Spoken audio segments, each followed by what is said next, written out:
DJ Event Planner will change the way you manage and run your business. Streamline all of your procedures and software into one easy-to-manage system.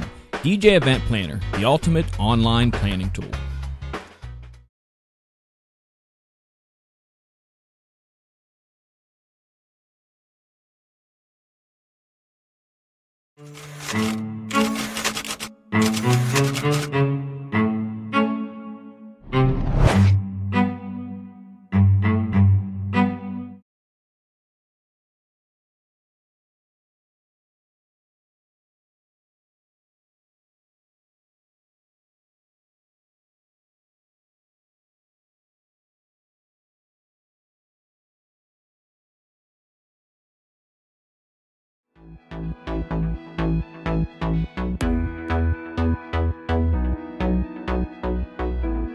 Tonight's DJNTV show is sponsored in part by Electro Voice,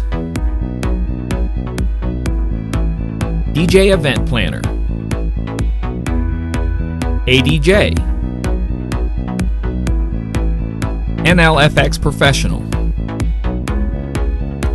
Promo Only, and DJNTV Insiders.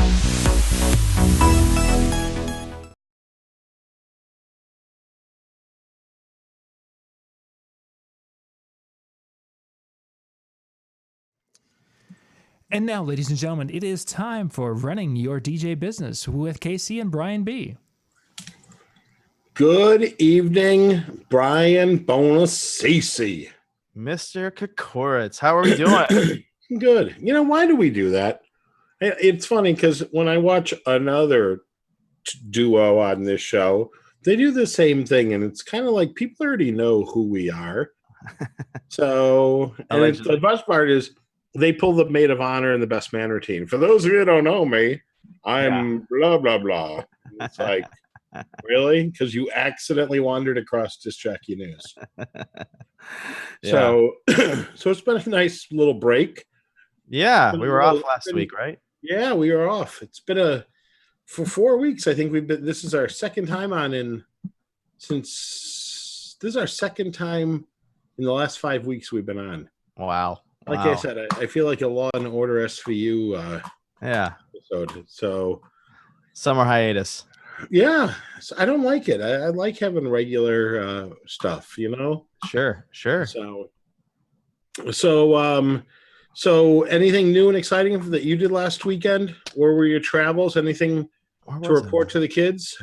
So I went to the NACE. It's called the NACE Experience, which was in Palm Springs. Their national conference, right? How'd that go? It was great. Got a chance to speak to a group of.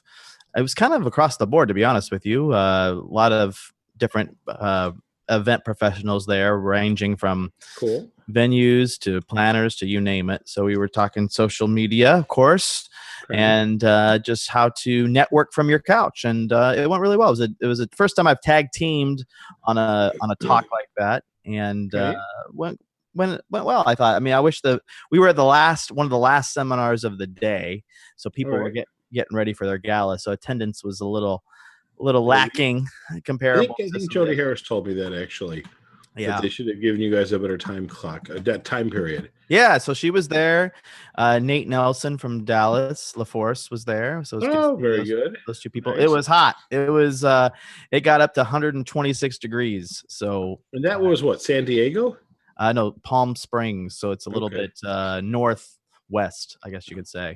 Gotcha. So yeah, California is your original hood, right? Isn't that where you started? Yeah, little north, like Orange County area, about an hour and a half. But I was great.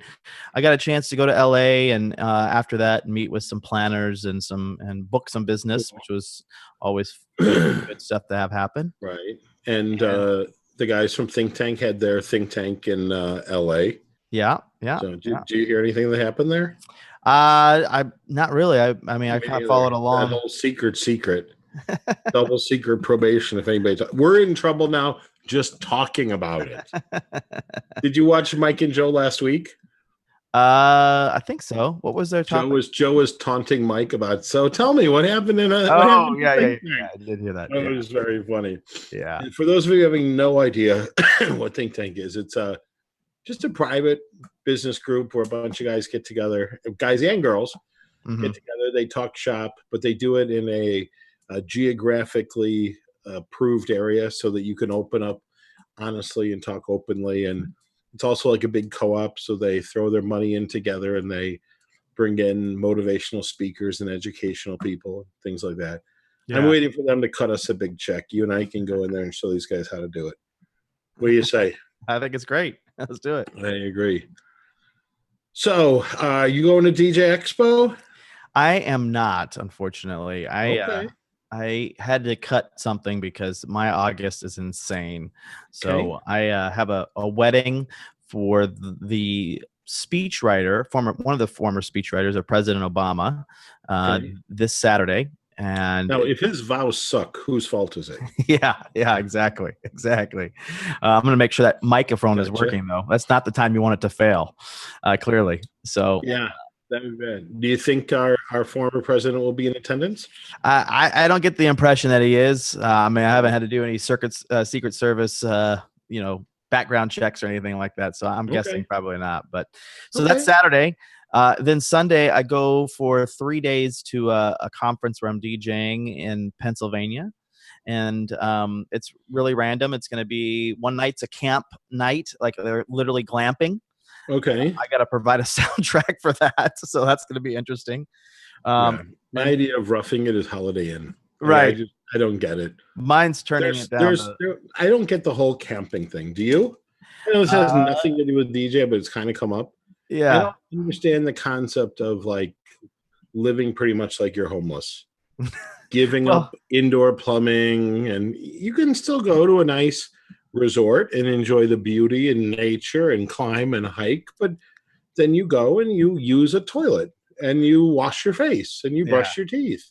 Well, that's why I think this one's popular, because glamping is level up from, caveman days where you actually have your own concierge who stokes your fire for you and, makes sure that you got everything you need at your site. So it's supposed to be like a level up, apparently.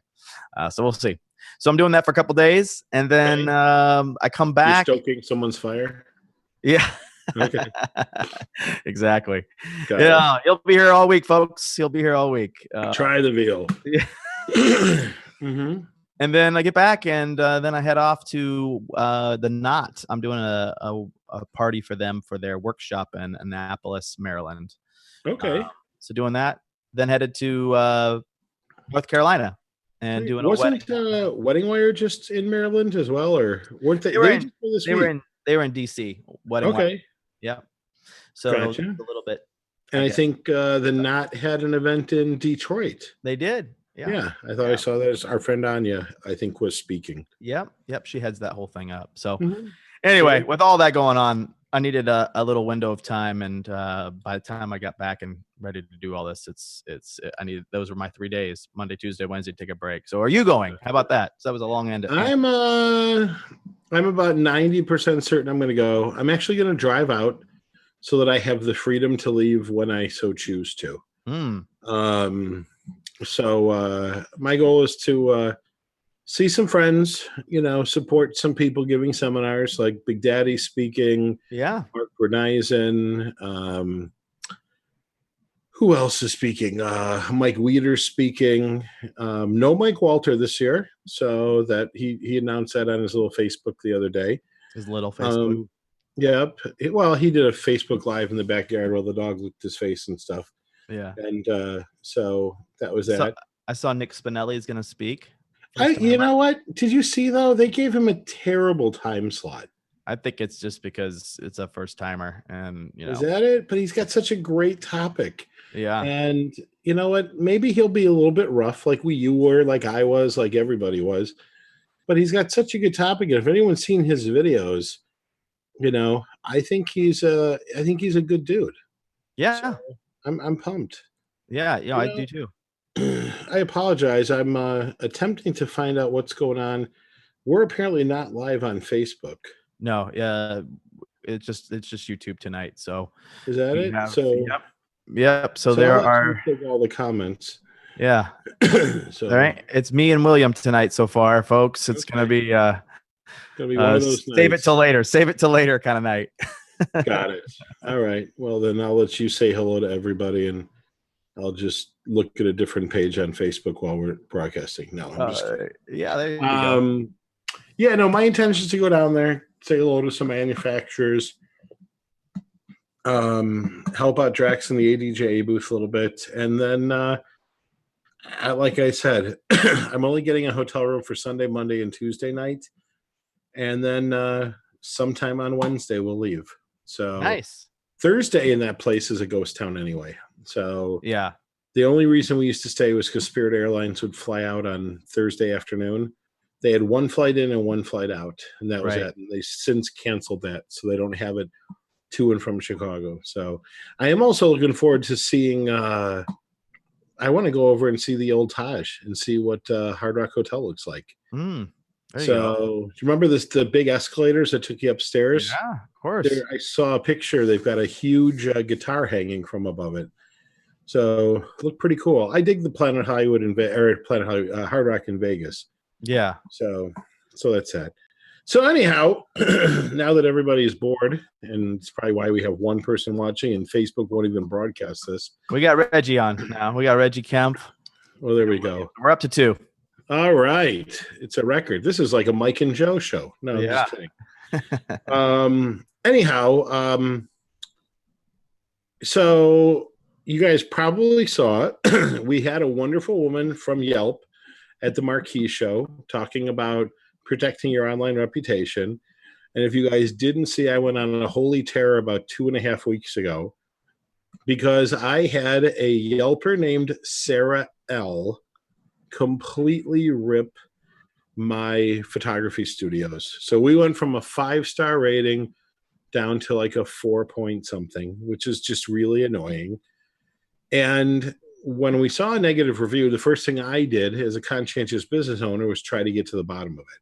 I wanted to see who it was. Why is this woman saying this about us? Did we drop the ball? How can we fix it? We went through every contract we've had in the last year, never had a Sarah as a client. So when we realized that this wasn't a legit customer, I then flagged the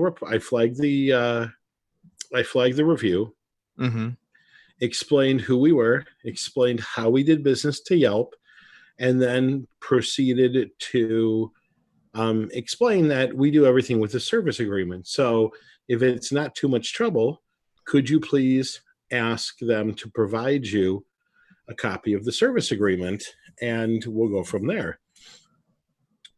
I was declined. I was told no. I was told that the review is going to stay up because it falls within their guidelines. Okay. Their content guidelines. Now, the thing that was really disappointing to me about that was that it made absolutely no sense. So you can make up a fake profile, say anything that you want to about a company, a restaurant, anything, rip it apart and be done with it. Okay. And as long as you fall within guidelines, like you talk in a professional manner about how disappointed you were in Acme Widget Company, as long as it falls within their guidelines, that's it. I even contacted the florist, who also happened to get ripped in it. She had no Sarahs in the last year either. So I then reached out to our friend Emily Wichkovich, who spoke at Marquee. She then told me how to escalate things to the next level, to which I did escalate things to the next level and appealed it, only to once again be told no. And this is what was even more disheartening. I even said in there, how can anybody not have to prove who they are to you? I mean, my God, if you ask our president, he's got to show a driver's license every time he buys milk now. Apparently, when he goes grocery shopping. You heard that little blunder, didn't you? No, I didn't. Oh, yeah. He was talking about voter fraud, and he talked about the need for IDs. And he said, you need to go, when you go to the grocery store, you need to present an ID to buy milk. And so he's been justifiably just getting torn apart because he didn't say when you buy alcohol. He didn't say when you present a check. He just said when you buy milk. So Now, I'd be curious to know the last time he walked into a grocery store and bought a gallon of milk, but that's another conversation for another day. Anyhow, the interesting thing was, and this was what else was interesting, is I just bought Premier Bride Chicago magazine here. Actually, let me back up. I bought the Territory. So we're starting from scratch. There used to be a magazine here about 15 years ago. The old owner let it go, went independent, and then sold it to the Chicago Sun-Times newspaper. So I started setting up all of the social media. I accidentally put the actual date of when I was starting into my Twitter account. And because I was under the age of 14 or whatever, Twitter flagged it as you're not old enough to, and they suspended it. And they locked me out. And they said the only way that I could get in is if I provided a photo ID to prove that I was old enough to have a Twitter account. So I had to scan my driver's license and then turn around and show them that I was of age, that I was who I said I was and everything else. And so they unlocked the account, but I kept thinking to myself, so I need to show a driver's license to prove that I'm a real person to Twitter. But at the same point in time, I can't, anybody can say anything I want to about your company, my company, without any proof. And it's one thing that even if people want to have anonymity to say what they want to under an avatar or whatever, I'm okay with that. You can have Brian B. They don't have to have Brian Bonacci. But when there's something in question, they should have to prove who they are. Not necessarily to me, but to Yelp. And that's the whole thing that I found myself going, if Yelp can't clearly prove that the reviews that are being put on there aren't legit, I don't see how anybody, can take anything that's said on there seriously. Yeah, but I think that platform's been like that for how many years now, and they still are thriving. I mean, they're clearly, a presence. Whether they're doing better than they were 5 years ago, I don't know, but there's still a lot around. So there's definitely merit to what they're doing. So, I totally agree. I mean, I sucks totally for agree. businesses, but it does. But here's what I wonder, and I know that we're not live on Facebook, but I'd be curious. Do you personally know one person that advertises on Yelp? No, I don't. I don't either. And I've never known anyone to advertise on Yelp. Yeah. I mean, I haven't even gone as far as I get the coupons all the time saying, here's a $50 trial, whatever. I won't even take that because I feel like I'm going to get sucked in. It's going to give me a hole out of nowhere, and then I'm just going to get pissed off. Actually, you know what? Now that I take it back, they did reach out to me, and I don't remember what it was, but it was some small, I basically got the whole thing for free to try it, essentially. Okay. And, but there was some kind of nominal, I don't know, $50, something enough for me to go, okay, I'll give it a try. Okay. And, I mean, it was okay. I see merit for Yelp in 2 of our markets, but in our Florida market, the smaller market, it doesn't do anything. But to that point about reviews, I do know this because I've gotten a lot of good ones, and they don't always post. You can't see them, right? And see, and I've reached out to Yelp about that, and I've learned a lot of the algorithm. So if you take a look at most of the posts that hold onto someone's onto a business's if you look at most of the posts that are held on a business's page, it's traditionally someone like myself. I think I have 243 friends on Yelp. I have my picture on there. I have everything filled out. It's Keith K. Right. I've Yelped 40 something times, both positive and negative. I'm not just that guy that goes there to bitch and complain. Yeah. And so Yelp will view me as a legit Yelper. Okay. Whereas when it's Brian B and he's reviewed his buddy's bar just to help him because somebody went crazy and said something negative, when it's kind of put together lousy that way, they don't look at you as a legit Yelper because you're really not a legit Yelper. Yeah. No, so one of our tricks is to that, because we wanted to spread the love. We didn't want it all on Wedding Wire. We didn't want it all on The Knot. We wanted to be spreading our presence, Google, all that stuff. So we started asking, once we started realizing that some of our Yelp ones weren't showing up, the rationale we got was that you have to be a legit registered Yelper to have your stuff show public. That was the official answer. Now your stuff still shows up, but it's not there. So I'm curious if the negative one you got, even though it brought down your average, is it something that's viewable as a somebody who's a visitor, or was this an actual currently viewable? Yeah. So this and they don't have any profile filled out. They have no friends. So how's that possible? I don't know. And maybe I, what do you call it? Maybe I screwed myself by responding to it. And I responded to it in a very professional way. Right. Saying our company has never worked for anyone named Sarah L. And we've already contacted Yelp. We've already jumped through the hoops. Please don't view this as a legitimate Yelper. We have made mistakes in the 99 years that we've been in business. We're not saying that we're perfect. However, as you can see from all of our other reviews, you can see that we take our business very, very seriously, because that's the one thing I do, and I recommend everyone do. Respond. I do. Okay. Just like this show is right now, one big pile of doo-doo. No, but I do take the time to respond to every single solitary review I have on anywhere.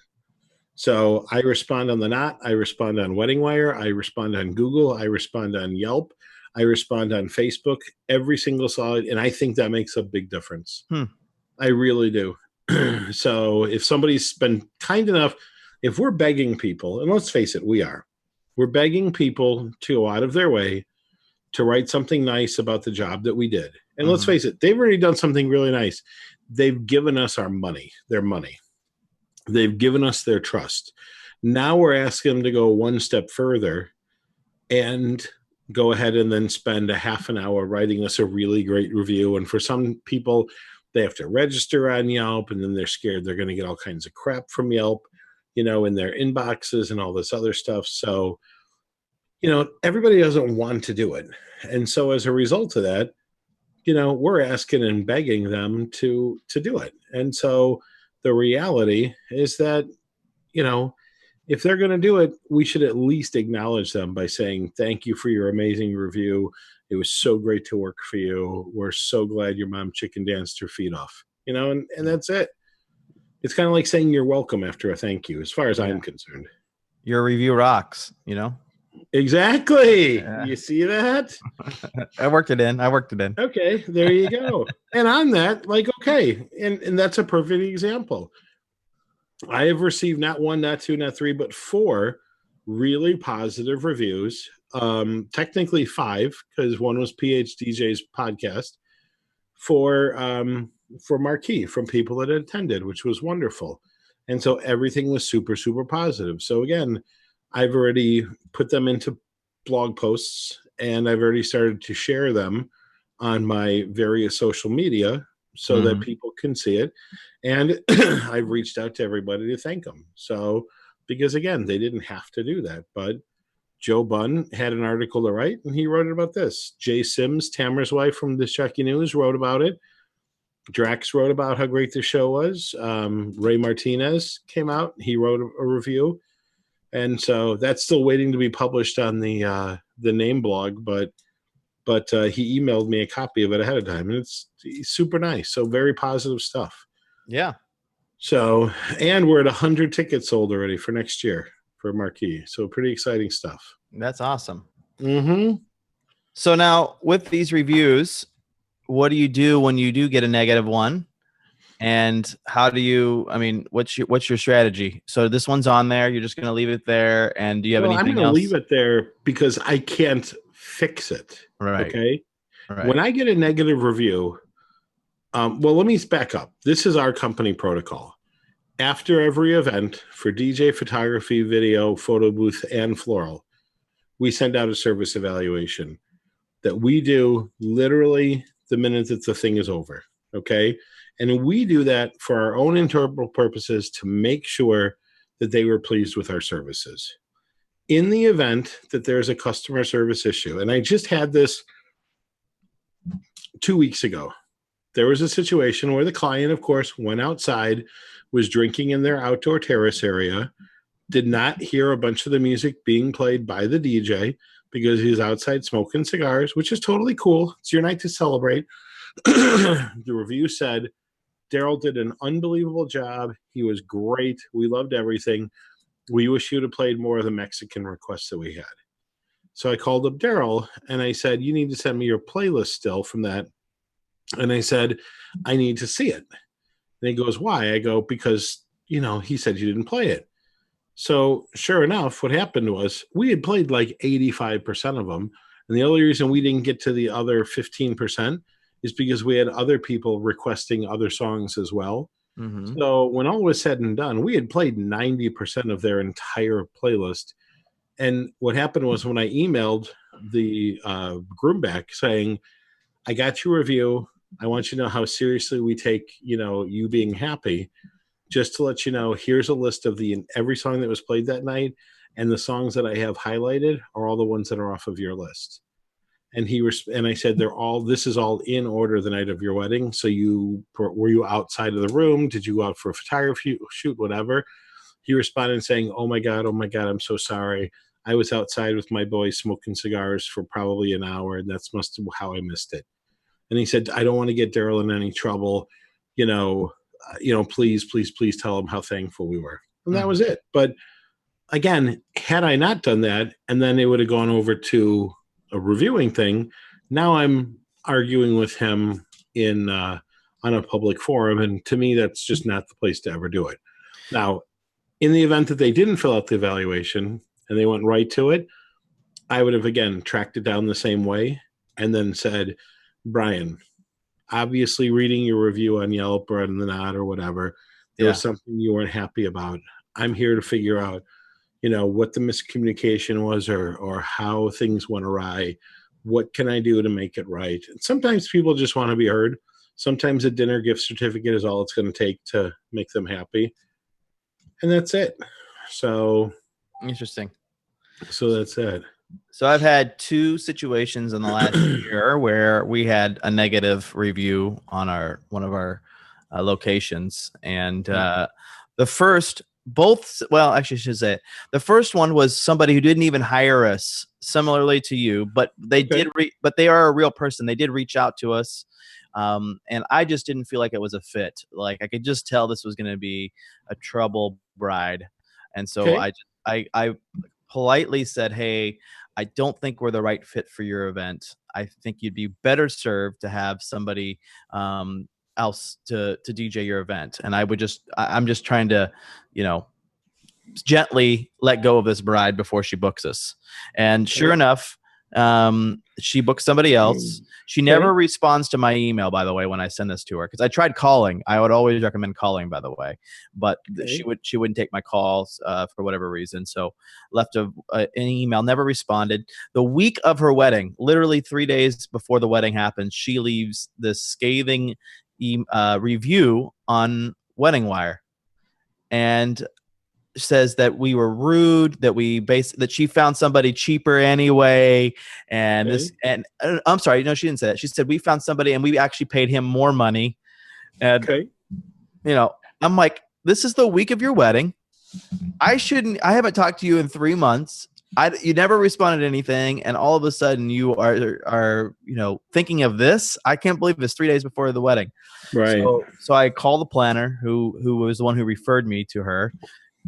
And I just told her, I said, listen, I don't think this is not acceptable. I mean, what would you recommend I do? She's like, I cannot believe she did that. I will talk to her. So she talked to her, and thankfully she took it off. But my point is that she could have, if I hadn't have pushed that, it would have possibly been a lengthy thing to get that thing off, if I could have at all. And it would have been a bummer. And this is somebody I didn't even work with. We didn't even end up working with it, but they could still. But you did the right thing, though. You investigated who it was.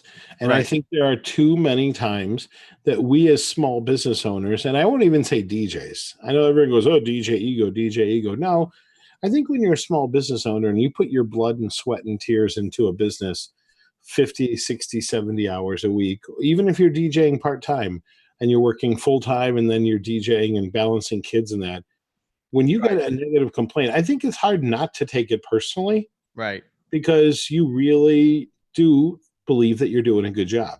Okay. Yeah, So the worst thing you can do is ignore it, Right. and remember, just because it's not important to you doesn't mean that it's not important to somebody else. And what I mean by that is you may go, Yelp is a joke. Yeah, but you don't know how many brides look at it and go, no. Because Right. you Google any company, any company whatsoever, just about that deals with the public, you're going to see acmewidget.com, and then pretty much on the same page, you're going to find their Yelp review. Oh yeah, A totally. restaurant, if it's a hotel, it's TripAdvisor. If it's a restaurant, it's whatever. And so, yeah. So, I mean, so there's no question about that. So you have to address it. You can't just ignore it. Right. Well, then I had another situation that happened to me this week, actually. Okay. This one is You're a just bride. pissing people off left and right. I mean, like, I've never had it this. Well, the thing is that people now know that social media and these review sites are where they can pretty much go unfiltered, and there's no repercussions, hardly ever, for these people to do anything. So this is a bride that booked us for her event, and this happened back in January. She booked us. Okay. And I mean, I haven't. Her event is end of September, so we usually reach out to them after we've created the receipt and everything. We tell them, listen, we will have our DJ reach out to you 30 to 45 days prior. So it's about that time. Okay. Actually, in fact, we got the reminder this week to have the DJ reach out. So on Sunday, she emails me, and it's this like urgent thing. Like, we've left 4 messages, haven't heard from you. We have questions. We can't get a hold of anyone. And I'm like shocked because I'm the only one who answers the phone. I'm the only one who has the access to the answer machine. And trust me, I treat every call like gold. So there's no way I would ever miss this. I'm thinking. So you just put me into voicemail. Yeah, you're the only guy I put in there. Nice. No, anyway, so I again research it. I'm like, well, let me call my phone company and see if maybe, I don't know, because it's not going to my cell phone. It's going to an online, like, cloud-based voicemail. Okay. And they said nothing. I mean, but I could see that this number had called, but no messages. So I call her back immediately, and guess what? Her voicemail's full. I can't even leave a voicemail for her. Classic. Oh boy. So I replied to her email, say, listen, I've tried reaching out to you. I don't know what happened here. This is something's off. So please, and I said, worded it a lot more PC than that, but call me. Okay. So then I texted the number, and she calls me back, and she's like, how do you have a service like this when, you don't have a voicemail? I said, whoa. I said, I don't know what happened here. I don't know what number you called. I said, can we try looking at what number you call? I mean, we went through the whole thing. And these voicemails, if they exist, I don't know whatever happened to them. So she demanded that I gave her a full refund, and she wanted to go with somebody else. She wasn't sure that we would show up for her daughter's wedding. And the thing was, she never even booked us. It was the daughter that booked us. So it was just an odd situation. She goes, if you don't give me my money back, a full refund, I will leave a negative review on every platform I possibly can to make your life miserable.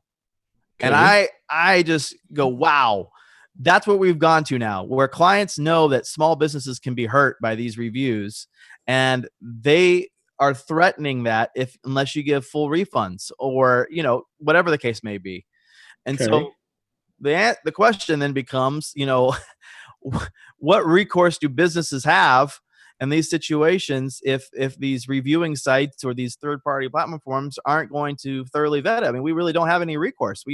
Well, here's what's interesting. It's funny that you bring that up, because some people have, and I just happen to have one here. Some people have what I would call a bridezilla clause, okay? And a bridezilla clause goes something like this. Client agrees that all business between Acme Widget Wedding Company is a private transaction, and any and of all details are not to be discussed with anyone or reviewed negatively on public forums, social media, or reviewing websites. A fee of $100 per day per online comment review is an agreed upon form of compensation paid to Acme Widget, what have you. Okay. Now, the fact of the matter is, if you've taken the homework on this, now you could very easily bury that in your contract and you can have it as a backup for these crazy customers. Now, in your case, it still doesn't stop mom from writing something negatively about her daughter's wedding because she doesn't have a contract with you. Right. And I know that I've done the research on this because, like every other proud business owner, I don't want to deal with an unscrupulous bride or bar mitzvah mom or anything along those lines. So I looked into it, and there's actually legislation which is trying to be passed by certain Congress people to not allow these types of clauses to be put into contracts, which I think is crazy. Because let's face it, part of business is having a non-disclosure agreement. You know, I mean, look, Stormy Daniels just violated hers with the president. You know, she settled. She agreed not to say anything. She was paid a chunk of money, and then she chose to completely ignore it. Same thing with that Playboy model.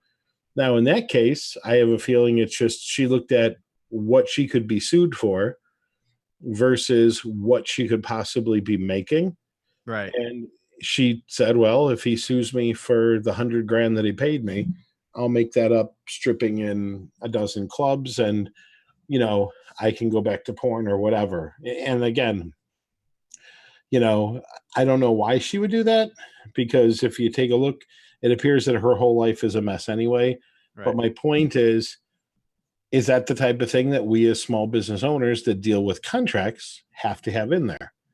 I mean, employees non-disclosures. I had non-disclosures with my bookkeeper so that I didn't have her, if I had to let her go, you know, talking about my financial business with anybody. So I think you would be, I don't know. I mean, we have clients that scrutinize our contracts constantly and want us to change verbiage, and we say no. But you know, I think you're going to get a lot more people looking at a clause like that than not. Just because. Let me ask you a question: does it also alleviate you when a client says, "Hey, I have an issue with this"? Mm-hmm. Is it also helping you with a big red flag? Oh yeah, absolutely. So maybe having that in there is going to help you realize that if this woman has a hair in her quiche, she is going to scream from the mountaintops. Right. And the question being is, do you have enough business in place? That's a good point. To say, you know what, I'm this isn't a good fit. Right. And you don't even have to say that you're not a good fit. You know, you can just say, since we talked last, I booked your date. Yeah. Yeah. Yeah. Whether you did or not. Right. And that's it. Yeah. So no. So I guess to give a nugget or to try to give our folks that are watching some kind of help with this, because we had a situation which actually it was our fault. I don't want to say that we're all roses all day. No, of course not. You're human like everyone. Yeah. So we had a photo booth issue where we had, this has been 3 years ago, but our photo booth guy didn't show, and we had to you know, not be there, which sucked. It was the first time we've never had a staff person there. Sure. Our backups were trying to get there, but we just couldn't. It was on a boat, so it was nothing we could do. They had already taken off, and they basically didn't have us. Right. So anyway, we got a negative review, and deservedly so. There was nothing I could do. We had refunded her. We did everything the right way. We apologized profusely, but that review's on there, and there's nothing I can do about it. So my advice, when you do get bad reviews, is to bury it as quickly as you can. Start asking brides and grooms or whoever to leave on those whatever sites that they're leaving them on. In this particular case, it was Google that they had Google reviews. So we started sending everybody to Google and said, hey, listen, we need you to leave our reviews there for a little while, so that way that one gets kind of at the bottom. And when you have a lot of positives with one negative or two negatives, it's going to be overwhelmingly. And to your post that you have on Yelp, that's why I don't think it's going to really hurt you that bad, because you get so many positive ones. I think you'll be fine. But to get that one lower on down the food chain, I'd start sending some others to Yelp apparently. I know, but there's an adage when it comes to money that if you watch your pennies, the nickels will watch themselves. Okay, and I think that if you do pay attention to all of your reviews and you address the negatives, like, did you ever address this negative review? Oh yeah.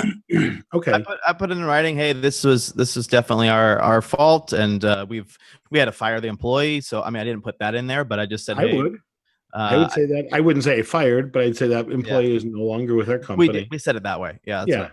Yeah. So But yeah, I mean, we did everything we could. We gave her money, and offline, I asked if she would remove the review, knowing that we were giving her this refund, and never heard. And I wasn't going to press it. You know what I mean? So no, I I think understand.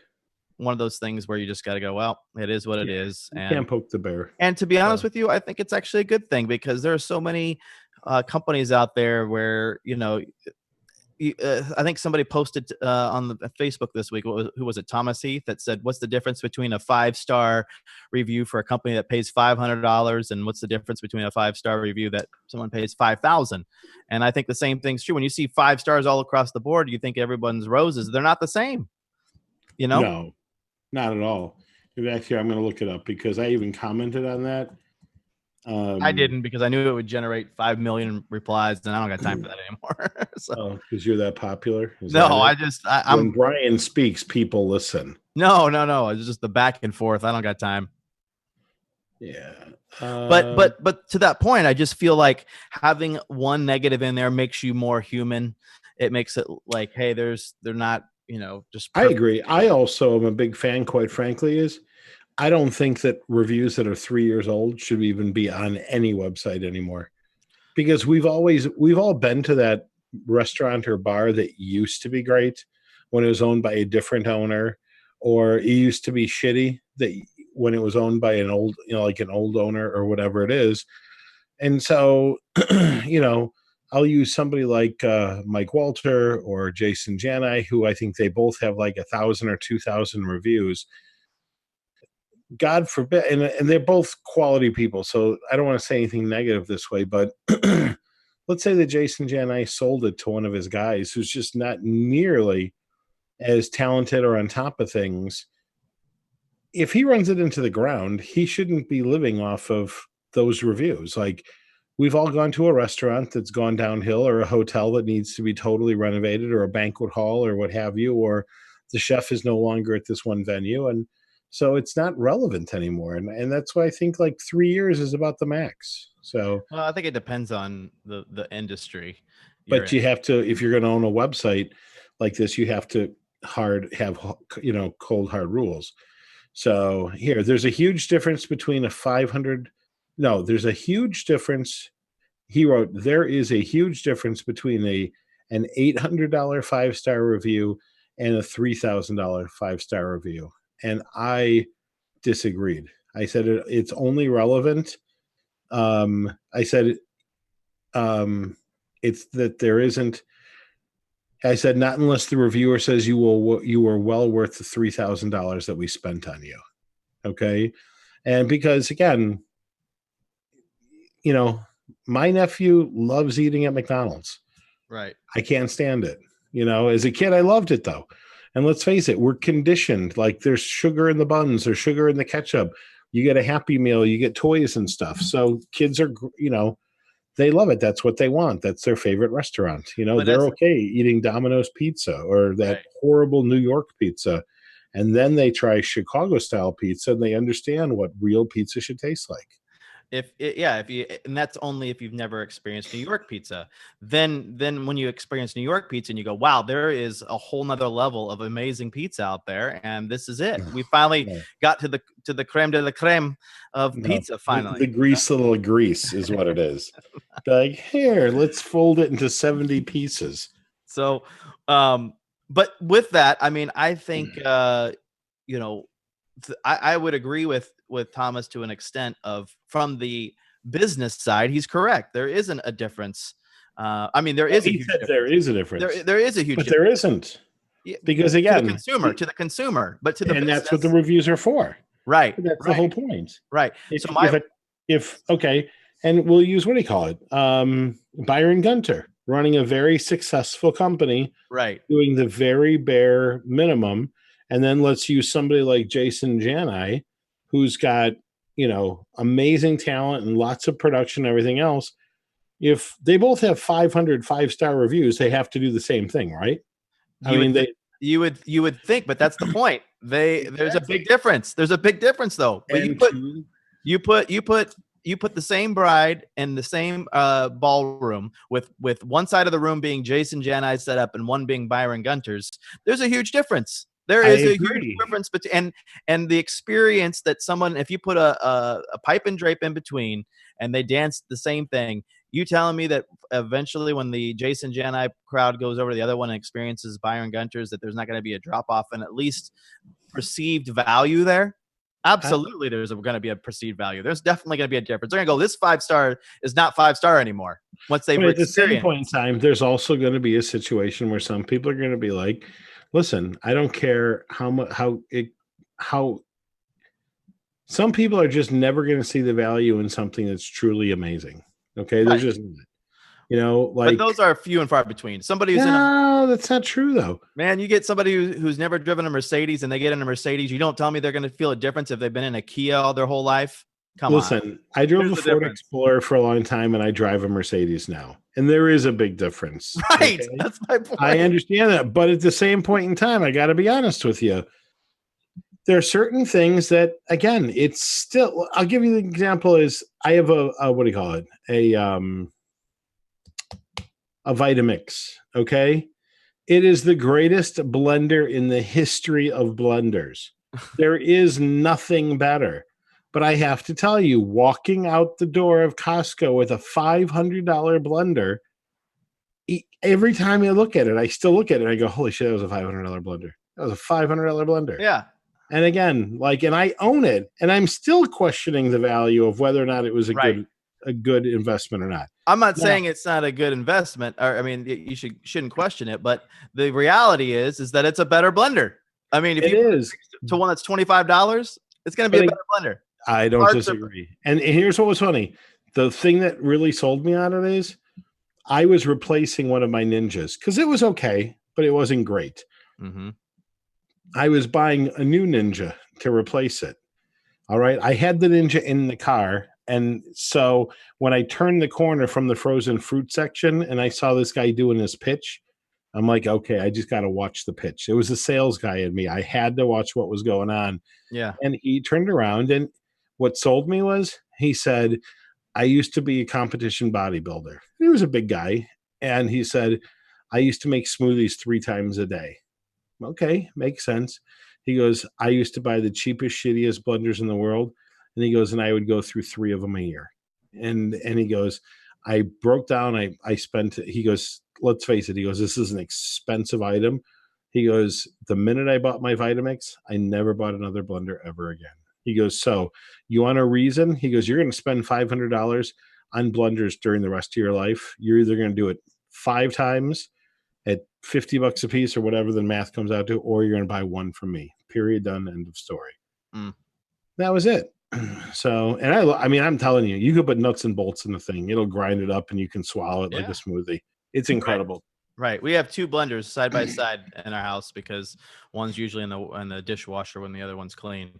And I hate using the secondary one because it takes a lot longer to blend all the ice cubes or to crush them, I should say. And the other one's better. But if I had only experienced the one, my amount of comparison there is limited to that one, And that's why too, not that you can really, I suppose some brides will say, is there anything specific you'd like me to say in my review? And if you can turn around and say, yeah, if you don't mind sharing that you went out of your budget to hire me. But again, if their budget's $200 and I don't know what Byron charges, but let's say they went to $500, right? Even though they went out of their budgets, it's not as relative as someone who's going to spend $10,000 on their entertainment. It's just going to be. My point is, if Jason Jani, for example, or a high-priced person is really pushing the concept of value that you are well worth the extra money, then that's the way that it is. I mean, you're in it, right? I mean, Yeah. you're not Well, the cheapest DJ out there. no, but I don't. I wanted to say, but it wouldn't be PC for me to do it. I wanted to say, well, if you're looking to Yelp for your validation, then there's a problem. You know what But I I mean? don't think people are looking for it. But what you have to give Yelp credit for is when you search Acme Widget Company, restaurant, hotel, Yelp is coming up. They've done the SEO, Right. and Yelp's going to come up with the same page as your, what do you call it, as your Right. company. Right. That is if you're a legitimate company. Right. I mean, if you don't have anything, like if you're invisible for reviews, I think that says as much as if you had bad reviews. Yeah. Yeah. No, there's no doubt that you need to have something out there but yeah, I mean, I guess my point with him is it's an issue not with the brides not knowing the difference between the two values, but with the service that doesn't allow you to put what you paid for it, to kind of get an idea of, like, you know, the difference in dollars spent, I guess. But I Now, guess let me ask you that. Okay, there's a perfectly good example. If on all of these reviewing websites, it asks you, what did you spend on this experience? mm-hmm. You think that's going to make a difference? You think that would be a positive or a negative? Well, if I'm in the upper echelon, I would make a positive, because I'm going to say, well, yeah, they spent $500. Their experience is going to be nowhere near what a $5,000. It's a lot easier to validate Except for that. one thing, but if they gave Byron Gunter, who's $5.95, 5 stars, right? But I'm saying, made, but then now there's proof that they paid $5.95. Whereas right. I can go, yeah, and I would use the same example I gave you. Yeah, if you're driving a Kia and that's all you've driven in your whole life, of course you're going to say it's great. But they're not. You have to prove to them that you're Right. a Mercedes and not a Kia. Absolutely. And these are the differences. And I can show that. But at the point being that right now, there's no way to say what this person charged or what this person, I mean, I don't know Byron's real model here, but, you know, I'm just guessing on price here. But what I'm saying is that without the price listed there, there's a hard argument to be made for, well, did that person pay for a bride who's looking between two companies? She doesn't know that they paid $500 or that they paid $5,000. So once you see a difference there, you go, okay, well, probably if I'm spending $500 on something, there's a good chance that I'm going to get what I pay for. Sure. I just booked a wedding for August 18th. Okay. They gave me their credit card on Saturday. We were 4 times the cost to their DJ, who was a friend of a friend. Mm-hmm. And this friend of a friend refused to meet them out at the venue because he had never been there before. And he refused to meet them out there because he said, listen, I'm giving you a really good deal. I normally spin in bars, and like, I don't feel the need to go out there. I hate that. So the apathy that he had freaked him out. And then they started getting into arguments, and he point blank said to me, he goes, you realize that you're 4 times as much money. I go, but I'm willing to meet you out there. Yeah. And I said, and I'm telling you now, I don't even need to meet you out there. I will bring any extra equipment that you feel as though you have concerns about so that you don't have to worry. Okay. Yeah. And the whole thing was they're getting married in the same venue inside. Right. And the concern was whether or not the DJ could see what was going on. Right. So I started thinking to myself, like, you're talking about the easiest, simplest little thing in the world. Like, this is not, this isn't like how many uplights do you need? Or are you going to bring 17 movers or whatever? You're talking about a basic, simple request to buy a bride and groom. Right. So we got, 5-10 minutes left. Do we have anybody that said anything? I feel kind of strange without Facebook. Yeah, it's moved from various things. People saying that their homemade pizza is better than anybody's, but that's clearly they never had New York pizza either. So I don't buy that. But yeah, that's pretty much it. Let's see. Agree with KC on the listing of old reviews. What about you all? Do you all agree? So that's they're asking that to everybody else, and no one said anything. But well, even what do you call it though? But an example is even if you work for a big multi-app DJ company, photo company, or photography studio or whatever, if the photographer that earned a whole bunch of those reviews 6-7 years ago has left the company, you know, Well, it's gonna show. It's gonna show in the most recent reviews clearly. I get it, And but I'd again, be asking like, hey, where's John Smith? How come he's not listed anymore? And then they say, right. oh, he's gone. I think for me, I like seeing the largest sample size I can before I'm going to make a decision on anything. Anyways, Right. to me, if I see a track record that's only a year and a half old, I'd be leery of like, okay, well, what's the deal? Why is there not more stuff here for me to see than just a year and a half's worth of track record? I don't feel like that's enough on my most important day of my life. Right. Okay, but then let me ask you, on your most important day of your life, where did you get your tuxedos at? It's a good question. That part of it wasn't, on your most important day, you don't even remember where you got the clothes that you wore? No, because that part of it's not as important. Wasn't to you. Right. The entertainment. You're right. But if as entertainers, if we say that the entertainment's the most important piece of the puzzle, that people don't remember the flowers, they don't remember the carrots, they don't remember the appetizers. Here's the thing, though.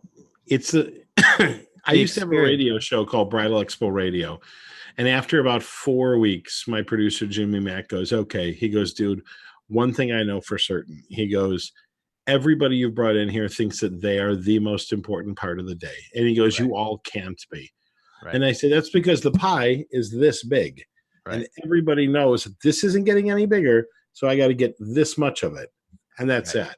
Right. And he said the funniest part was when the invitation person said that the invitation sets the tone to the guests as to what kind of a wedding it's going to be. Right. As opposed to just what time. And the hard part is everybody, DJs included, we go from the highest end to the lowest end. We skip the middle.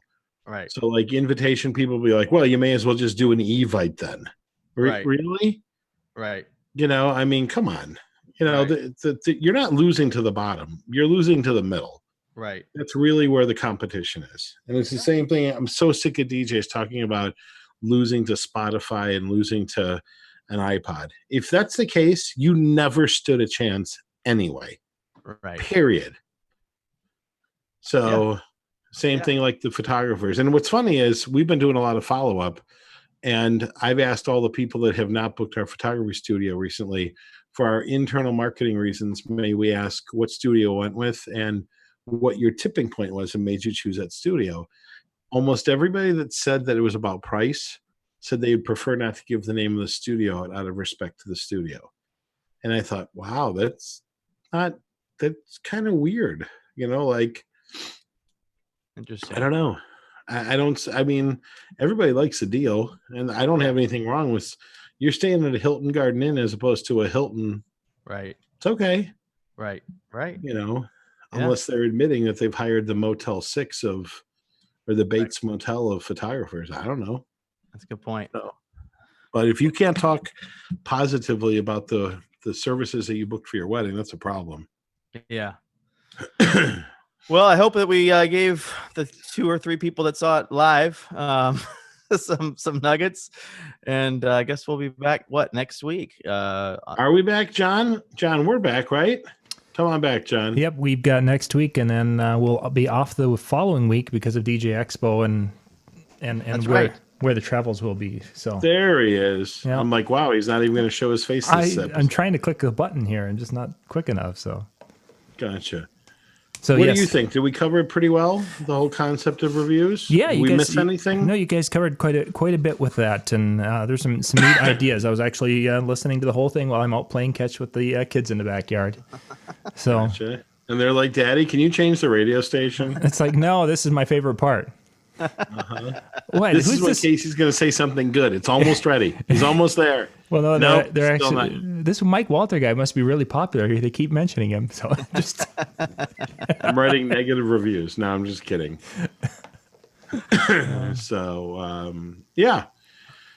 So what do you got going this weekend, Brian? Anything? Yeah. So this is the weekend where I'm doing that Obama speechwriters. That's right. Wedding. My mistake. And then how about you, John? I've actually got a 50th wedding anniversary I'll be doing tomorrow night. So we're going to, the heat and humidity will be coming back tomorrow. So just in time for kind of an outdoor event at a winery. So very good. I happen to be off, so I'm actually going to enjoy the time and catch up on some blogging and go from there. So that's that. Yeah. So as always, gentlemen, thank you very much. Yeah. Good dialogue. And I will, I'll see John in DJ Times, but I'll see you next week. Sounds good. All right. Have a great weekend, everybody. Good night and God bless.